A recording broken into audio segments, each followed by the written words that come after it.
Hello, everybody. Welcome to the People's Pre-Fight Show as we get you ready for UFC Vegas 28 here on MMAfighting.com. Thanks for checking us out live on YouTube, Facebook, and Twitter as we are right around 29 minutes away from Jordan Levitt and Claudio Puelles making the first two walks to the octagon. It'll be capped off by the two big boys, Jairzinho Rozenstruik and Augusto Sakai, battling it out in the main event. So we are here to discuss all of this event and get you ready for it with all of you. You will control the narrative. You will tell us where we're going to go. You will ask the questions and we will provide the answers. And I do not do this alone. Thank God. I am Mike Heck. José Youngs joins us from beautiful Arizona, the state anyways, of UFC 263, going down next Saturday-ish. We got AK, Alex K. Lee. You should have heard the gold he was spitting out before we hit record. What's up, buddy? I could set it up again. Let's talk about how excited we are for tonight. Set me up, and then we'll know. The only thing, Mike, is you said we're gonna let people drive the direction of the show. Of course we are. However, I'm gonna nip one question in the bud before it ever even happens. I'm sure we'll get a. Oh, thank you. Yes, thank you, Jared. I'm sure we'll get a. It is my birthday, of course. I'm sure we'll get a. Oh, will this be one of those cards? That's those sleeper cards that they don't. That everyone says are bad. It's really good. We're never going to answer that question again because by its nature, you only remember when this happens, when it is an under promoted card and it turns out good. People never talk about the truly horrible cards. So I'm nipping that question in the bud now. Please, truck. Do not throw up any questions about will this card be a sleeper. It just says something about our expectations. That's all. I'm sorry. This is not my moment. I'm sorry. Just get that off my chest, guys. Who else here, Mike? Wow. On the ones and twos, the man making this happen, the man putting all your questions on the screen, Mr. E. Casey Leydon with the Friday Night Lights tee on. What's up, man? Man, AK is the Prince of Rambling. What was that? He was like, oh, my sound also wasn't working. If you guys trying to cut off, my sound was not working for a second there, so I'm sorry. I'm back. Good start, AK. Oh man. Yes, we are. The emotions are high, clearly, for this event. I mean, this is a big one. The excitement levels are through the roof right now up in Canada. So leave your questions, leave your thoughts. Do we have anything already, Casey? Yes. Let's go, John. Let's do it. Let's have some fun. Oops. Oh, sorry. That's from preview show. That was yesterday. Yeah. Where are we at? First question. Oh. Main event is a sleeper, and the prelims are stacked. Let me ban this guy. 1 second. Just ban him. All right, go on. I think Jose kind of there's a couple of good fights in the prelims, but I think Jose kind of hit it spot on yesterday and on Between the Links that there's interest in like one fighter in a lot of these fights, but not both of them. You know what I mean? Like there's a lot of debuting fighters. There's a lot of fighters like needing a win, coming off of a loss. There's, fighters who are coming in on their second appearances after having incredible debuts. So it's interesting in that sense. I don't know if I would use stacked. I don't know if stacked is the right word, but it's intriguing. I think we can go at least to that point, right? This Jose, card is intriguing. This is an intriguing preliminary card, is it not, Jose? Yeah, I also I was looking at this card before we went live, and there's a lot of we always do these. Who should this guy fight if he wins? Who should this guy fight next? And I'm always like, well, let's see how a couple of these fights play out before we can start fantasy matchmaking. I feel like this is one of those fight cards that's kind of a linchpin where we can start matchmaking people in top 15 or top 20 based on who comes out of these fights specifically, especially the women's flyweights and the welterweights and the featherweights. We've been trying to fantasy matchmake a lot of those fighters, and a lot of the fighters on this card could be fighting a lot of guys that just most recently fought. So, but again, not a real whole lot of interest in specific fights, just a lot of interest in specific fighters. Yeah. When I see these 14 fights, I think of the 28 fights before that each of these fighters were in, and I don't think after any of their previous fights were going, you know what? After Walt Harris lost, Marcin Tybura, that's the guy he has to fight next. It's these are literally just fights, and maybe, like Jose said, maybe after the results from this, then we'll have a little more excitement for their next fight. But hey, but free fights, I was gonna go to the library, go for a nice hike today, go to the pond, feed some ducks, but now I'm gonna watch some free fights on ESPN. It's much better. So. Yeah, it's a good fight night card. Like it's a fine fight night card. It's not like an ESPN card. Intriguingly fine fight night card.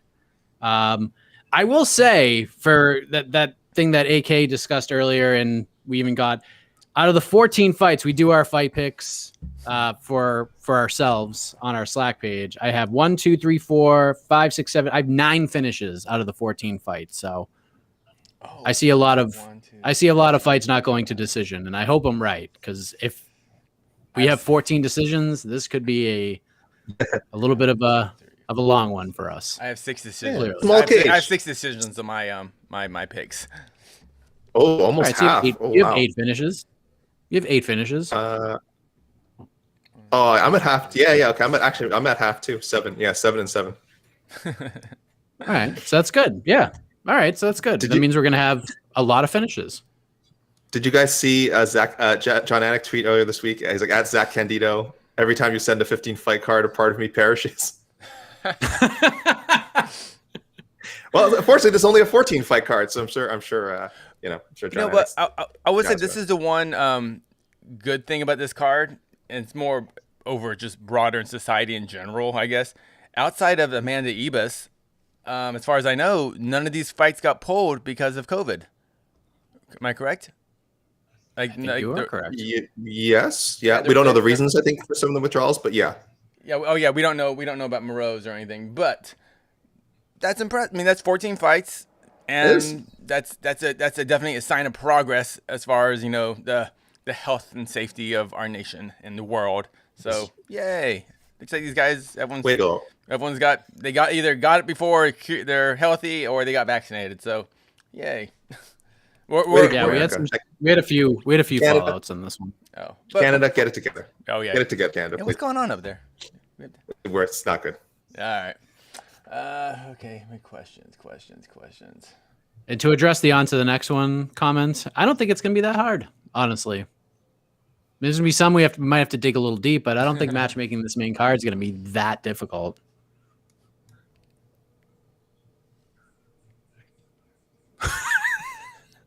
A real dad bod showcase. The top 2 fights. Good. And Walt Harris has got some. I'm done. It's okay. Names. Okay. Okay. What else we got? Who will prevail, Boser or Latifi? This is an intriguing matchup, shall we say? It is interesting. I mean, this is the classic. If it stays on the feet, it favors Boser. If Latifi can wrestle, he'll win. Like it's one of those fights. It's who can sort of get out on top and set the tone for this fight. If Boser can set the tone for this fight, he might stop Ali Latifi. Like if he can get rolling and get comfortable and get things going. Second round, Tanner Boser is a very dangerous cat. He usually gets his footing going in the first, gets a little momentum, and then the second round he goes out there and just annihilates people. Latifi, if he gets an early takedown, could be a long, rough night for Tanner Boser. So this is a tough one. It all depends on that first round. Like as Casey says it all the time. Like we'll know at the end of the first round what kind of fight this is going to be. Yeah, I feel like. If Boser can, I would think if Boser can stuff the takedowns and create some space with Latifi, it should be his fight to win. If not, then it's going to be 15 minutes of brutal grinding on the fence from Latifi. So, AK? Boser by decision. I got Latifi by decision. Oh, I want Boser first round KO. I'm gonna pick Latifi first round finish. Whoa! All over the place. Bam! I like it. It's a must. Latifi has a lot of first round finishes. He does. He has a lot of submissions and knockouts in the first round.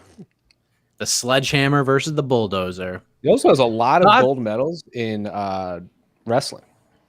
Like ran various wrestling associations around like Norway and like that whole part of the world.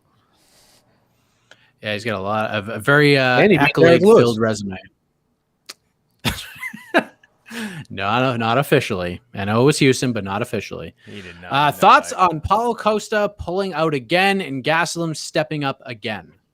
It's funny. We were just talking about this before we went on the air here. Jose, do you want to kind of fill everybody in on this whole scenario? And I don't even know if we can call this an official pullout. Can we?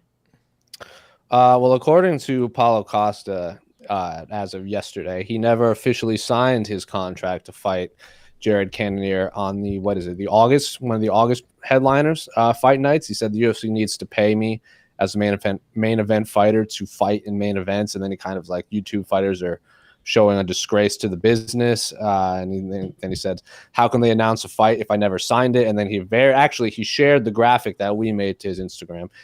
Someone stole our graphic, posted it to their Instagram, and then Paulo Costa shared our stolen graphic and credited another Instagram site. So thank you, Paulo Costa. At least you watermarked it. I'm glad my hard work was good enough for. I don't even know what site stole it, but it doesn't matter. So then he eventually clarified that he's working. You got the MMA fighting. It's on there. You put the thing on there. Yeah, I know. But if you look in the top right, Apollo Costa, I know the someone else. Share. I know. Regardless, anyway, he says it's bad for the sport that fans lost good fights, and he's basically saying he wants to fight, but he wants to get paid, and he's a guy that people want to see fight. So I guess didn't technically sign the contract. MMAfighting.com reported it as various sources close to the fight confirmed.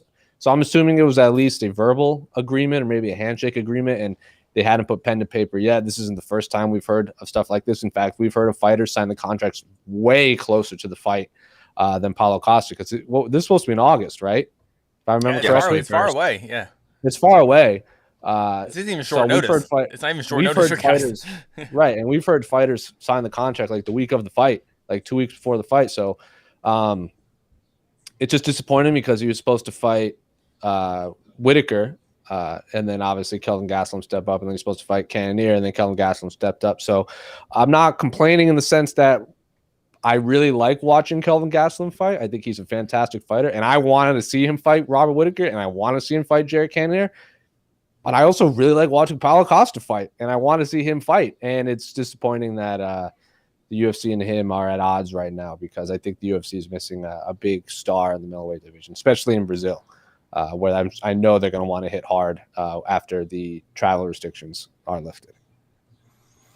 AK, I think, I mean, you're a guy who, you wear a lot of hats with MMA fighting. You are I'm trying to figure out the right word. You're very good at what you do, and you're very calculated with what you do. Like, you take things very seriously, and you piece things together, and you do a very good job of that. So I think it's important for people to know that when you read like a headline, especially ones that we put out, it's important to know what the words mean. So like, if a fight is in the works, that doesn't mean like pen has gone to paper, that it's done, that it's set, and it's 100% a done deal. It's saying that, like, look, these guys agreed, we confirmed both sides, it's in the works, targeted, pretty much maybe like a slight step up. And then if it says like set, then like pen has gone to paper, right? Is that kind of like how you look at it as well, the differentiating factor here? Yeah. I mean, we can be a little fast and loose with the language sometimes, but definitely set and booked are pretty strongly like means, okay, we know contracts have been signed. Of course, analysis if it comes out, but this has happened. So we should also say this fight was not announced on social media by the UFC anywhere. So there's some definitely some credence to what Paulo Costa is saying, in that it was, as far as we know, it was never quite an official fight. But I mean, everyone was reporting that, again, some sort of agreement was in place. But it is very possible that no contracts were signed. I'm sure it will come out. We'll see. I don't know if Dana White is going to do a scrum after tonight's show. I imagine he would, right? It's the first show in a couple of weeks. He'll probably be there. And I doubt you'll get a straight answer from him. He can sort of always kind of, Dana White can always kind of say like, oh, I don't handle that side of things. I thought it was a done deal, but we'll deal with that with Costa. He doesn't want to fight. He doesn't want to fight. I can't make guys fight if he doesn't want to fight. Calvin Gastelum stepped up; he wants to fight. AK, your Dana impression is just slipping. What is? Hey, I'm Dana White. If you don't want to fight, you don't want to fight. Dana. Hey, he doesn't want to fight. He doesn't want to fight. What do you want to do? Hey, you're more like Andrew Dice Clay than Dana White. Oh, there you go. He's really my reference point for a lot of people. So most of my impressions start from Andrew Dice Clay, and then in either direction, like go up or down. So you got me. But yeah. This people should know this was not. If people are wondering, like, oh, did the UFC everyone reported? Did the UFC was this ever like out there officially? It's like no, the UFC didn't. So Costa could be telling the truth, as Jose mentioned. This does happen where contracts can be somehow very far along in the actual fight making process, which seems a little silly, but they were. But we've seen in the past. I can't remember the exact fight. I remember involved Gilbert Burns where it wasn't. This was at least maybe over 2 years ago. It was some Gilbert Burns fight was announced by the UFC, and I think they announced before anyone reported it. And then I think we had an internal discussion with whoever was at MMA Fighting at the time. We were like, this fight isn't like we reached out to people like this fight isn't real. This fight, people are telling us this fight is not official. And sure enough, that fight never happened. I cannot remember who it was. It was Gilbert Burns versus someone. So this just goes to you guys as sort of just to circle back to Mike's question. Be very wary of how sort of reports are phrased, and don't be surprised necessarily when these fights fall out for the reasons that they supposedly do, because a lot of this stuff can happen before they, as Jose always says, before they step into the cage. Man, and so many things can happen. I remember, what was it? Chris Cyborg and Jermaine Durandamy was announced by the UFC, and like both sides were like, no, I don't know where this is all coming from. This is a while ago though. This is probably like, I mean, remember UFC when was kind of notorious for putting public pressure on fighters by kind of leaking a fight to a media source, and then everyone runs with it, and then that fighter gets 100 Instagram messages going, cool fight, can't wait to see you, and so then they're forced to be like, sorry guys, and they always remember when Cody Garbrandt was supposed to fight Demetrius Johnson in Seattle in August 2017. That's right. I do remember that one. And then Demetrius Johnson came out with that, he wrote it on a note because he wanted because I think DJ was they wanted Cody to be champ at the time, and then they didn't even do a pay-per-view that month because they did Maymac instead. That's right. Crazy. We excited for Maymac too?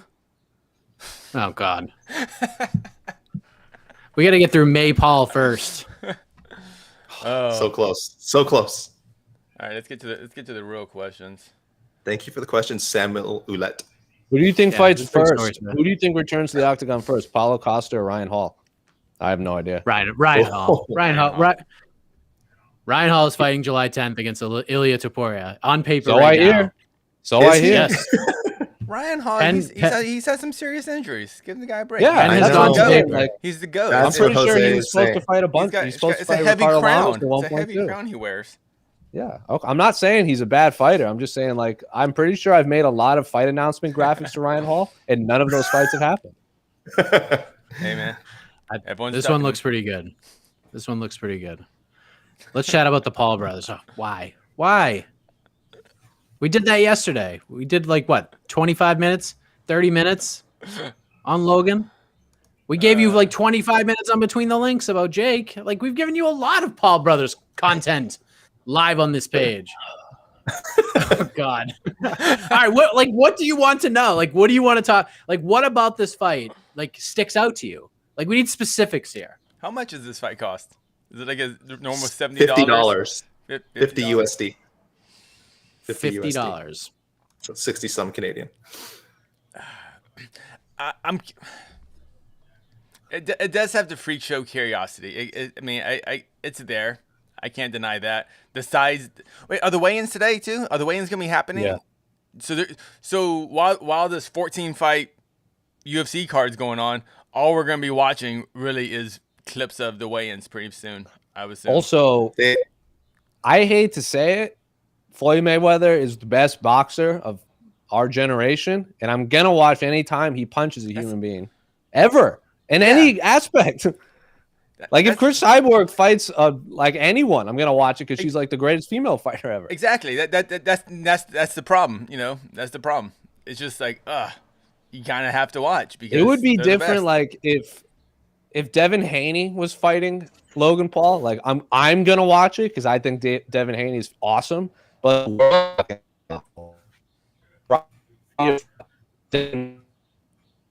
Jose, Devin Haney broke the internet. Yeah. We lost you. You got AK's Wi-Fi now, I guess.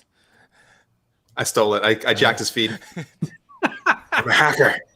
I'm a hacker. Oh man. I believe what Jose is saying is Look like. at Jose's look right now. His frozen look. Oh, it looks. That's perfect. I'm That's not how I even want to sure he's remember. frozen. That's how I want to remember him.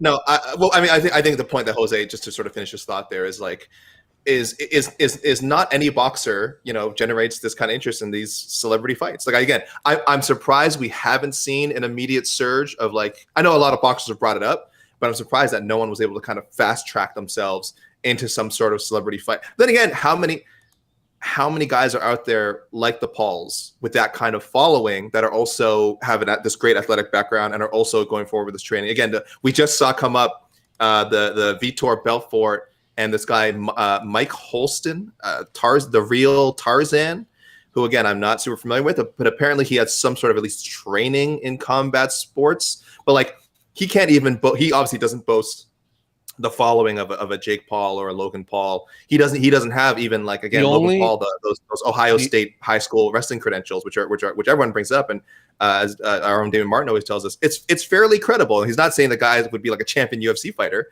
but it's a good background to have if you're going to do any sort of combat sports endeavor. It's a good place to come from, and you can see he's in great shape. So the only fighters I can think of that are an extremely high level athlete and have the social media following is Ryan Garcia. He has almost 10 million Instagram followers, and he's undefeated in boxing, and he has an interim title.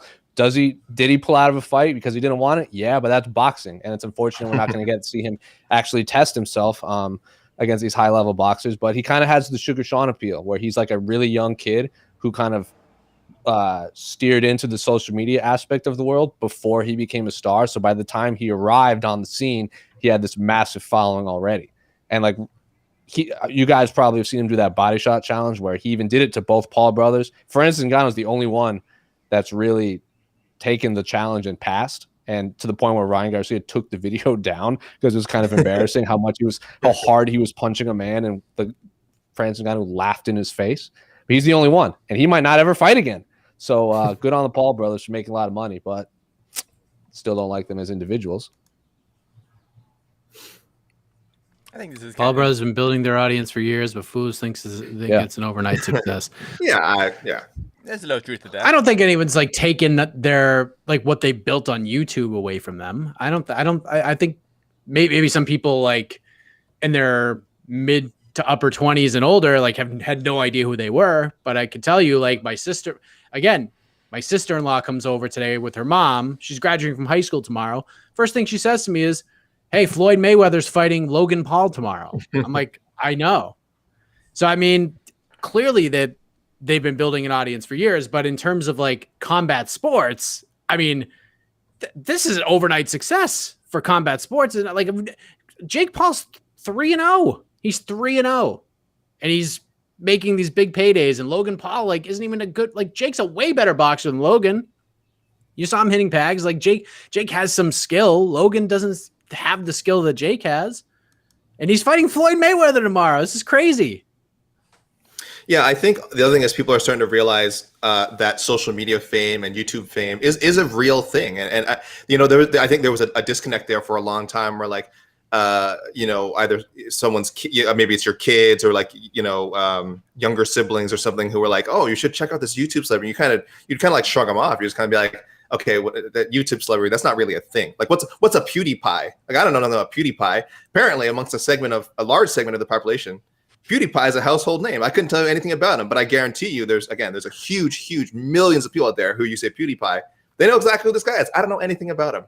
I know about the Paul brothers before this because they're controversies, of course. And the other question was, could any of these like social media celebrities, could they find a way to monetize it? And there's a bunch of ways, advertisement, obviously it's things like that. And now there's this way, which is if you're lucky to have that background of the Paul brothers, you can turn into fights, which apparently are worth tens of millions of dollars. So it's very real. It's a new way. It's a new way of celebrity. I know it's strange to a lot of us older folk. It's strange. Hey, a lot of us older folk. Hey, and that's my older. You're Dana White. No, that was a different guy. No, that was a totally different guy. Totally different character. And that was Rodney Dangerfield. That was Rodney Dangerfield. Thank you, Mike. Again, Mike, you're just spot on with these celebrity. I know. But I again, people have to realize that these are the new kind of celebrities, and I know it's tough for people to swallow, but that is kind of the world we live in now. I have a question. There's always this stupid debate, between mostly I think MMA fans. MMA rules, boxing sucks. MMA is clearly bigger than boxing or whatever. Then why aren't there celebrity MMA matches that are this big? Why is all this kind of YouTube, celebrity matches? Why are we ever gonna have like stuff as big as Mayweather, Paul in MMA? Are we ever gonna have, I don't know, I can't even, Selena Gomez versus Kat Zingano or something in MMA? I'm just in MMA, like, is this ever a possibility, or I don't know. I think they're breeding. I don't know. So like, kind of going back to the YouTube thing before, like the biggest YouTube star is this kid, Ryan. Like if you're a parent and you're watching this right now, if I say Ryan's toy review, you know exactly what I'm talking about. My kid was obsessed with Ryan's toy review for a while. It's just this kid who his parents had a brilliant idea. Hey, we're going to buy you a toy. You're going to open it and play with it. And you're going to tell the people if you like it or not. And this kid gets like every video he has, like 50 million, 100 million views. He made like $28 million last year. And now like Walmart, like if you go to Walmart, Ryan's toy review is all over Walmart. Like you go up and down the aisle, it's all Ryan's. So toothpaste, toothbrushes, everything. This kid is a monster. So maybe Ryan gets an MMA, gets into the UFC at some point. Maybe, it's gonna be like those. No. It's gonna be like those guys. I mean, he's like 30. I'm not saying like now. I'm saying like 10 years from now. He's like 12. I think he's like 13 now or something like that.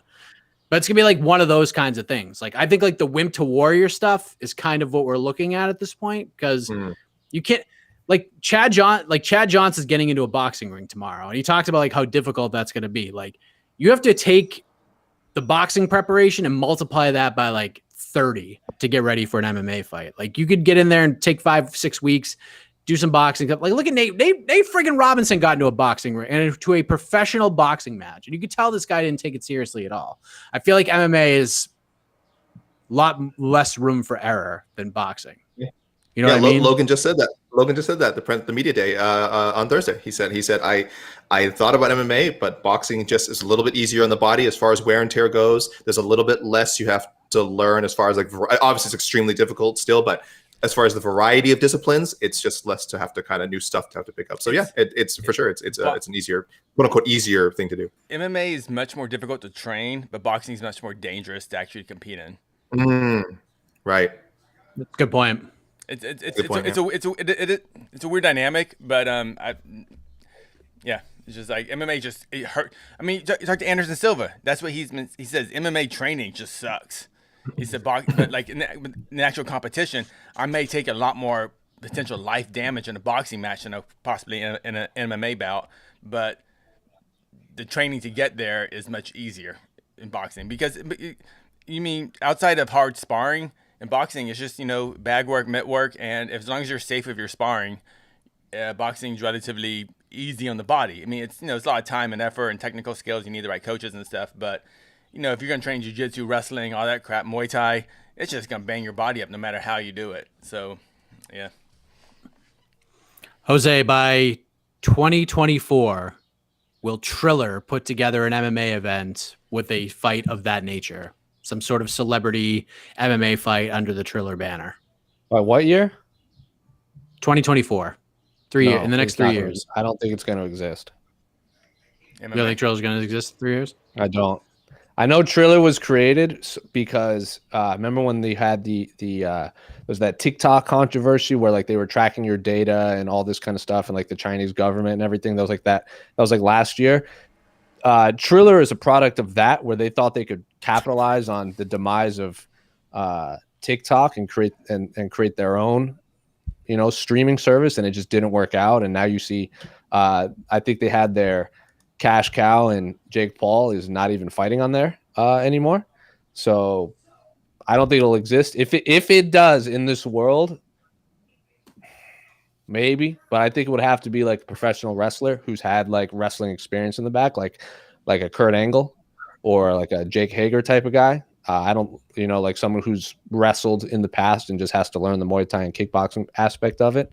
Or you could get in Ryzen, like if Braun Strowman just decided he was going to go fist fight Mariusz Pudzianowski in KSW, maybe that could happen.